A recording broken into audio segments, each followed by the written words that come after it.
Jamen Miræsen, det er jo mad ud af huset. Det er mig. Det er et meget personligt køkken, hvor jeg laver alt mad fra bunden og sætter meget pris på, at hver gæst får en unik oplevelse.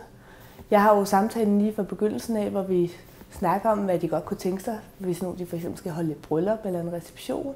Så tager vi det og laver idéudveksling, og jeg kommer med nogle forslag på mad, giver dem et udkast, og så er jeg egentlig med hele vejen frem til natmaden. Og det kan egentlig både være, hvor jeg kommer og afleverer maden, hvis folk ønsker at få mad ud af huset, eller hvis de ønsker at holde det her på den gamle skole.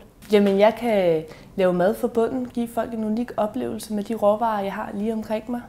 Jeg sætter meget pris på, at folk de får en enestående oplevelse, og jeg bruger også meget gerne råvarer ude for skoven og for lokalområdet, stranden, og så har jeg jo en super god nabo, Mindeslund, hvor jeg henter alt mit oksekød fra, og går over og faktisk udpeger, hvad det er for noget kød.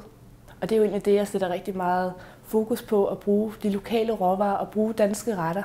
Ikke fordi det er mormormad, men jo, det kan vi egentlig godt sige. Mad, gode gamle råvarer, vi egentlig bare lige giver et pift opad.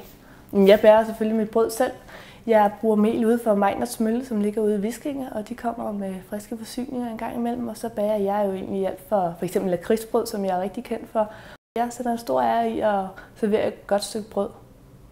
Jamen, jeg er meget inspireret af de forskellige årstider. Jeg synes, man skal bruge dem, der er til lige i den sæson, man er i. Og ellers så prøver jeg mig bare frem og smager sig frem, eksperimenterer. Og det kommer en gang imellem noget rigtig godt ud af.